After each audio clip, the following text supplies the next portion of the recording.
ሰላም ውድ የምረሲፒ ቻናል ተከታታዮች እንደምን ከረማችሁ። ዛሬ ይዤላችሁ የመጣሁት እዚህ ጋር የምታዩትን ከፓስታ የተዘጋጀ የቁርስ አሰራር ይሆናል። እርግጠኛ ነኝ በጣም ትወዱታላችሁ። እስከ መጨረሻው ድረስ አብራችሁን ቆዩ። ያው በመጀመሪያ ፓስታ ቀቅለን እናዘጋጃለን። ያው እኔ ውሃ ሲፈላልኝ ትንሽ ጨው አደረግኩ። ከዛ ይበቃኛል ብዬ የማስበውን ያህል ፓስታ እጨምርበታለሁ እና እቀቅላለሁ ፓስታውን።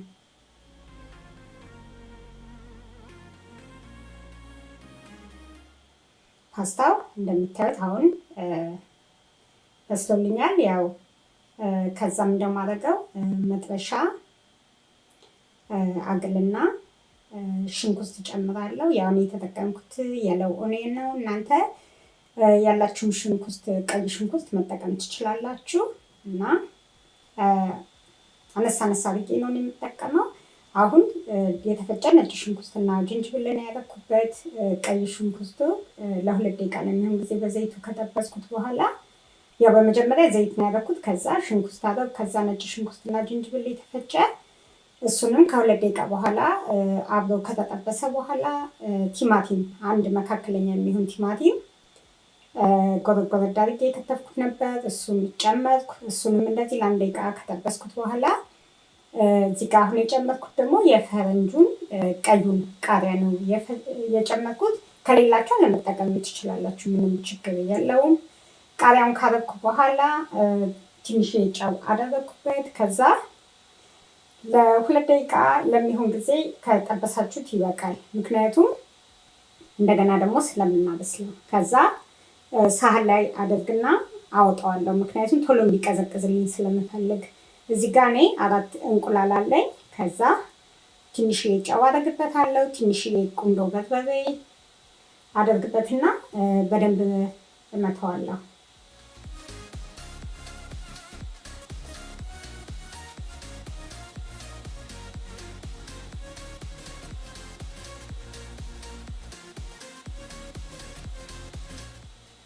ከዛ እዚህ ጋር ደግሞ እኔ ቃሪያ እና የድንብላል ቅጠል እንደገና ደግሞ ቀደም ያዘጋጀነውን አትክልት ያበሰልነውን እናደርጋለን። ያው መቀዝቀዝ አለበት፣ እሱም ጥንቃቄ ማድረግ አለባችሁ፣ ምክንያቱም በቀጥታ ወደ እንቁላል ውስጥ ስለምንጨምረው ካልቀዘቀዘ ጥሩ አይመጣም።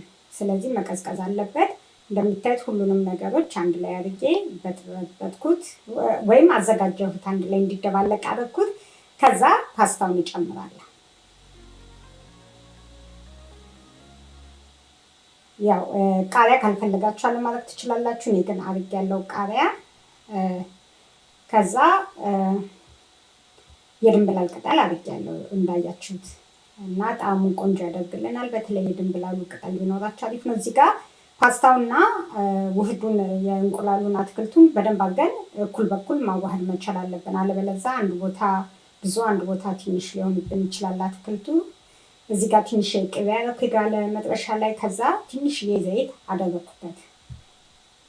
እንደምታዩት ሙሉ ለሙሉ ቅቤ ሲቀልጥልኝ ውህድ ያዘጋጀነውን የቀያየጥነውን ወደ መጥበሻው ላይ አድርገን እናስተካክለዋለን። እዚህ ላይ ከአንድ ቦታ ወፍራም ከአንድ ቦታ ስስ እንዳይሆንብን እንደምታዩት እኩል በኩል አድርገን እናስተካክለዋለን። እሳቱን እዚህ ላይ ከመካከለኛው አነስ ያለ አድርጌ ነው እኔ እያበሰልኩት ያለሁት። ከዛ እንከድንና እናበስለዋለን። ምክንያቱም እሳቱን ኃይል ላይ ካደረጋችሁት ወይም በጣም ከፍተኛ ላይ ካደረጋችሁት ውስጡ ሳይበስል ከላይ ሊበስል ይችላል። እሱ ደግሞ ጥሩ አይመጣም። ቀስ እያለ ነው መብሰል ያለበት። አሁን እኔ በስሎልኛል። ያው ደቂቃ እንደ ውፍረቱ ሊወስድ ይችላል። ከዳር ያለውን ያው እንደለቀቀ ማየት አለባችሁ። እንደዛ ሲሆን ያው እየበሰለ ነው ማለት ነው። ከዛ እንደምታዩት እኔ በእንደዚህ አይነት መልኩ በክዳኑ በራሱ ነው የገለበጥኩት። እንደምታዩትም ያው ከዛኛው በኩል በደንብ ነው እየበሰለልኝ። ያው እሳቱ ቀስ እያለ ሲበስል ጥሩ ነው። እንዳልኳችሁ ሚዲየም ላይ ወይም ከሚዲየም ትንሽ አነስ ያለ አድርጋችሁ ማብሰል ትችላላችሁ። አሁን ከሁለቱም በኩል በስሎ በእንደዚህ አይነት መልኩ ወጥቷል። ስታዩት ራሱ በጣም ነው የሚያምረው። ጣዕሙ ደግሞ ልነግራችሁ አልችልም፣ በጣም ልዩ ነው። ስለዚህ ፓስታን በእንደዚህ አይነት መልኩ ቁርስ ሰዓት ላይም እንደዚህ ለየት አድርገን አዘጋጅተን ከእንቁላል ጋር መመገብ እንችላለን። የፈለጋችሁን አትክልት እናንተ መጨመር ትችላላችሁ። እኔ ያው ያለኝን ነው የጨመርኩት። እንደምታዩት በጣም አሪፍ የሆነ የቁርስ አዘገጃጀት ነው። ያው እንቁላል ስላለው ያው ፕሮቲን ታገኙበታላችሁ ከእንቁላሉ። በጣም አሪፍ ነው። ስለዚህ በእንደዚህ አይነት መልኩ ፓስታን አዘጋጅታችሁ መመገብ ይቻላል። በጣም ቀላል የሆነ አዘገጃጀት ነው። አትክልቶች እንኳን ባይኖራችሁ ቲማቲም እና ሽንኩርቱን ብቻ ቃሪያ በመጠቀም አዘጋጅታችሁ ያው እንቁላሉን አድርጋችሁ ማለት ነው አዘጋጅታችሁ መመገብ ትችላላችሁ። ስለተከታተላችሁ እጅግ በጣም ነው የማመሰግነው። እናንተም ሰርታችሁ ሞክሩት፣ በጣም ትወዱታላችሁ።